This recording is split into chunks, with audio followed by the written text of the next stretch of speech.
সুস্থ দেহ সুন্দর মন, নিয়মিত শরীরচর্চা প্রয়োজন। সুপ্রিয় দর্শকবৃন্দ, সঞ্চারী স্পোর্টস বিভাগের প্রথম ক্লাসে আজকে আপনাদেরকে স্বাগত।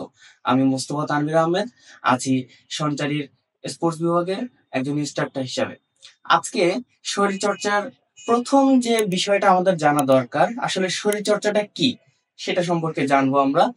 শরীরচর্চার বা ব্যায়ামের যে উপকারিতা সেটা জানবো। আচ্ছা, শরীরচর্চা জিনিসটা আসলে কি?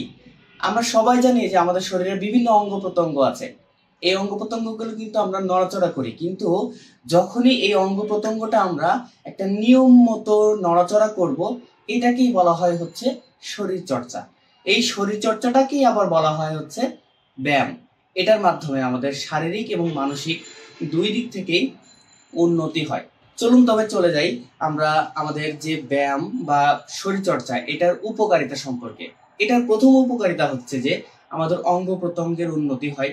কারণ আমাদের বিভিন্ন ধরনের এক্সারসাইজ করা হয় যখন, বা বিভিন্ন ধরনের যখন ব্যায়াম করছি, তখন আমরা কিন্তু আমাদের একটা শরীরের বিভিন্ন যে অঙ্গ প্রত্যঙ্গগুলো আছে এটার একটা মানে উপকৃত হই আমরা এখান থেকে। এরপরে আসি হচ্ছে আমাদের পাঠের জন্য একঘেয়েমিটা চলে আসে অনেক সময়, এটা দূর হয়ে যায় যদি আমরা নিয়মিত শরীরচর্চা করি বা ব্যায়াম করি।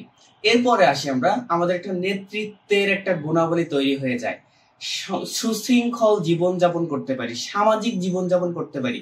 তার কারণ হচ্ছে কি, যখনই আমরা একটা খেলায় হেরে যাচ্ছি, তখনই আমাদের একটা টেম্পারেচার, একটু বডি টেম্পারেচার বেড়ে যাচ্ছে বা মেন্টাল টেম্পারেচার বেড়ে যাচ্ছে। কিন্তু যখনই আমরা একটা দলবদ্ধভাবে খেলি, তখন এই জিনিসটা কিন্তু আস্তে আস্তে আমরা মিনিমাইজ করার সুযোগ পাই।